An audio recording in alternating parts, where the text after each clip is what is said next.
Bismillah ve salatu ve selamu ala Resulillah ve ala alihi ve sahbihi ve men vala. Celalü Suyuti rahmetullahi aleyhine Halifler Tarihi namlı kitabındaki dersimizin devamında Abbasilerin 8. Sultanı Halifesi Mu'tasim Billah zamanı bilen tanışıvatımız. Hem de Mu'tasim Billah Rimga uruş kılıp Amuriye şehrini fetih kılgan dedi.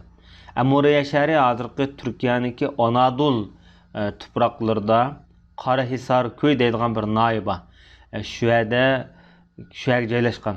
Demak, hozirgi Turkiyada bu zaman. Bu Yunonniki Rim imperiyasiniki qadimdagi eng strategik muhim o'rinlarniki biri. Hozir qadar Kona Amuriya shahriniki shu Rim zamonida qilib qolgan qoldiqlari hozir qadar bor bu yerda. 223-yil bo'lgan vaqtida Mu'tasim Billah Rimga urushga ochgan. Bularni undan burun bir xalifa qilib boqmagan shaklda buni dahshat qirib bularni jazolagan dedi. Ularning birligini buzgan, betit qilgan, diyor shaharlarini xarob qilgan, Amuriya shahrini qilich bilan fatih qilgan. Bu urushda 30 ming odamni o'ldirib, 30 mingdak odamni asir olgan. Mu'tasim Billah Amuriya shahriga Rimga urush qilishdan burun tayyorlik qilayotgan vaqtida munajjimlar o'zining yakunlarini o'tirib qo'yganda, endi bütün bu munajjimlar palchilar bo'ldi-da, bu yulduz qarab g'aybdan xabar berdiganlar. Bu nat shumliqniki belgisi, bir shumliq belgisi va bir yulduz chiqib qoldi. Bu cho'qim g'alba qilinmaydi, mag'lub bo'ladi deb baho bergan Mu'tasim Billahga.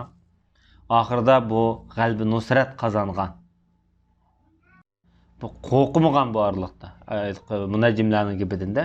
Bu vaqtda Abu Tamam, bu Abbasilarning shu davrdagi mashhur adib shoir o'zining mashhur qasidasini o'qib bundaq degan edi. Bundaqda biz shu Abu Tamamniki Mu'tasim Billah haqida deyilgan she'rni o'qib chiqaylar.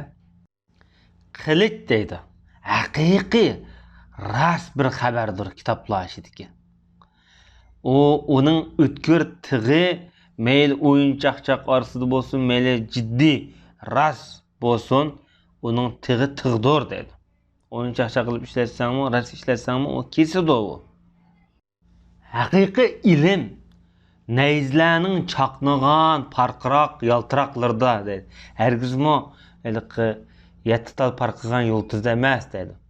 Hamisayni degani bu yerda balkim ikki hafta orasida degan gap bo'lishi mumkin. Vallohu alam. Rivoyatlar qanidir? Yulduzlar qanidir? Ularning to'qigan zinnatlik yolg'on yovdoq gaplari qanidir? Bular qayerda? Yulduz qayerda? Ular taxmin qiladi dedi. Bir-biriga o'ydirilgan so'zlarni qilishidi. Amaliyotda u hech bir meyli bo'lsin, meyli bo'lmasin, bu yulduzlardan ilingan ma'lumotlar u manba emasdir. U haqiqiy ishonchli xabar emasdir deb shunday degan. Mu'tasim Billahning vafoti haqida bu odam 227-yili Rabiul Avvalning 19-lari ya 18-lari payshanba kuni kechda o'lib ketgan. Bu taraflarda nurg'un dushmanlarni bosh egdirgan. Hatta bu adam oxirgi sakratdagi paytida mundaq deganlik xotirlangan. Estaizu billah. Biz ularning ne'matlardan xushal bo'lgan vaqtlarida tuyuqsiz ularning jonlarini olamiz degan oyat mush mazmunda. Mush oyat shuni degan deydi. Shu keyingi mezgilda. Sakrat tushgan vaqtida u davomli deydigan gibi bütün hil mikrlarimiz, arzu umidlarimiz ketdi, yo'qoldi. Hem de hili yok dedi. Hili yok kıyamette. Rast iş var, ameli iş var dedi. Hatta dilindeki şu aralıkta men muşunçılar halayıqның arasında men kitem dememde de muştaq deydiğen dedi. Bu demek bunun ait özünün aciz halatını, Xudoga bo'lgan acizlikni ifodalab atgan bir kelime. Hem deyilişçe o adam şundaq degan ekan. Ey Allah, duası hem abi, sen bilirsen, sen hakikaten bilirsen. Men senden özlükimden korkma. Tabii özlükimden, yürkimden korkma demekçi. Herkesime senin tarafından korkmayım senden. Bunlar diyelim ki korkuşum senden yasal mı emez? Hakiki korkuş. Çin yürkimden söyleyip korkma dedim adam. Herkes sen tarafdan emas. Sen katta boğallıqınla üçün emas. Qahrlik boğallıqınlardan emas demekçi bolsa kerak. Men haqiqiy yurkimdan senden qorqaman. Men seni dedi. Hem sen tarafından ümit qılıman.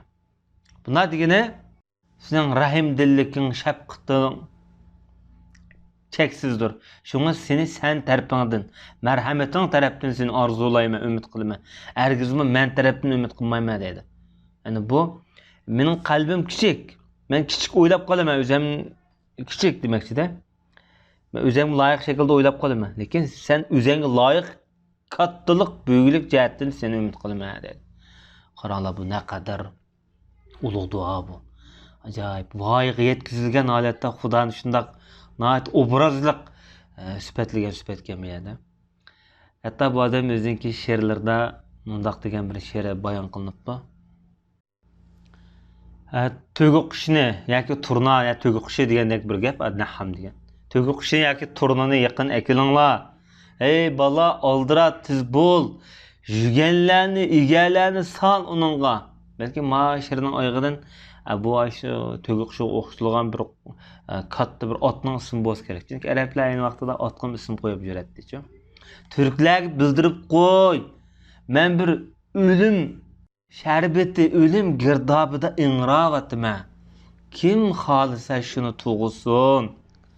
Demak, bo'lg'anim shu turklarga bo'lgan bu odamniki xili hurmati cho'ngdaq qiladi. Turklarda ishonchi, jihad, urush jihatda turk askarlarda bu odamniki xili avvaldan qirg'an vaqtida ishonch isbot qildi. Chunki Amuriyaga borgan vaqtidami, Amuriyaga o'zi borgan hamda Mu'tasim billah. Epşinbek deydigan bir Türk kumandan bo'lgan. Epşinbek deydigan. Şu Türk kumandan ko'p rol o'ynagan. Amuriya shahrini Rimni fath qilishda. Endi Mu'tasim billah ayni vaqtida o'ziniki hayot vaqtida shu paytlarda eng yiroq Mag'rib tarafliga berishni orzu qilib umid qilgan bo'lsa-mu, çünkü bu zeminlar Abbasilarniki qo'l ilki kiramagan. Bular Andalus, Mag'ribul Arabi bu shaharlar Umayyalarniki sultonligida yashagan. Bular Andalus, Abdurrahman Daxilniki qo'lda, ballarning qo'lida shu paytlarda. Endi Umayyalar bilan egallab olganda hamda Abbasilar bayat qilmagan. Islom tuproqniki ma'lum g'arbiy tarafi Umayyalarning qo'lida shu paytlarda hamda. Şu yani egallayma deb umid qilib orzulagan bo'lsa-mu, bu orzusiga yetmagan. İmam Suvli Ahmad ibn Hasib'dan rivoyat qilinishicha, Mu'tasim mundaq degan. Bani Umayya dedi. Bani Umayya deganimiz Umayyalar sultonligi. Bular podshoh bo'lgan dedi. O paytlarda bizning shu Abbasiylar oilasiniki hech qanday bir huquq yo'qdi. Biz endi podshoh bo'ldik. Ular bugün kinde Andalus'unu başkuruvatamdı. Andalus'unu qol elikimizga qaytırıp elish üçün, Umayyalardan soğurup elish üçün qanchalik urush chiqib ketadi, buni mo'lterlab sanab baq deb bu ishqa tutish qilgan paytlarda kesil ig'irlab o'lib ketgan. İmam Suvli rahmetullohi alayhi yana Mughira ibn Muhammaddan mundaq deganligini anglagan edim deydi. Deyilishcha hech qanday bir podshohniki ishq oldiga Mu'tasimning ishq oldiga odam to'plangandek bir to'planib boqqan emas dedi. Hech qanday bir podshoh buningdek zafar quchgan emas. Avvalda qaraganda buni kuchlik, imtiyozli xalif bo'lgan bo'lsa kerak. Ozarbayjon podshohini asir olgan, Tabariston podshohini asir olgan, Ispijab podshohini asir olgan, Istasih podshohini asir olgan, Farg'ona podshohini asir olgan, Taxariston podshohini asir olgan, So'g'di podshohini asir olgan, Kabul podshohini asir olgan. Farg'ona podshohi bu Turk, Taxariston podshohi bu Turk, So'g'di podshohi bu Turk, bu Samarqand, Buxoro taraf. Hamda Ispijab podshohi bu Turk, bu hozirgi Qozog'istonda. Belki Uyg'urlar tutishi mumkin bo'lar vaqtida. Hamda Istasih podshohi bo'lsa, buni ko'p izlab topolmadik, balki bu xatolik bo'lgan bo'lishi mumkin men yozilishda. Lekin bu shu ayni vaqtdagi turk diyorlariniki biri. Nima deganda Spijab bilan Farg'ona orasida deyildi-da bu gap. İkilisi Türk zeminlaridan. Balkim bu Zanjirsimon bu jihatdimi Istasiyaq shahri Türk zeminlaridan biri bo'lishi muqarrar.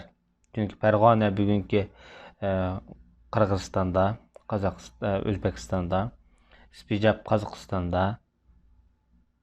Chunki Spijabni tanishtirgan vaqtida ayni vaqtdagi tarixchilar, masalan, Dunyo chegirasi nomli kitobda Hijriya 3-4 asrlarda yozilgan kitob bu.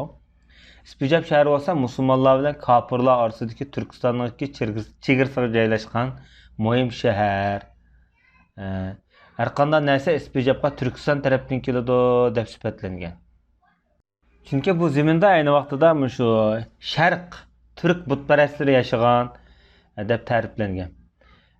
Şoňlaşqa buni şu Uygurlar bilen münasibeti var zemin deyişki boldu. İmam Suyli rahmetullahi aleyhinki deyişçe Mu'tasim Billah'ninki üzükide tam bosta, üzükünün nakşida Elhamdülillahillezî leyse kemislihi şey. Hiçbir okşu yok. Allah'a hamdü sanalar bolsun degan xat uyulgan. Ve sallallahu ala nebiyyina Muhammed ve ala alihi ve sahbihi ecmaîn.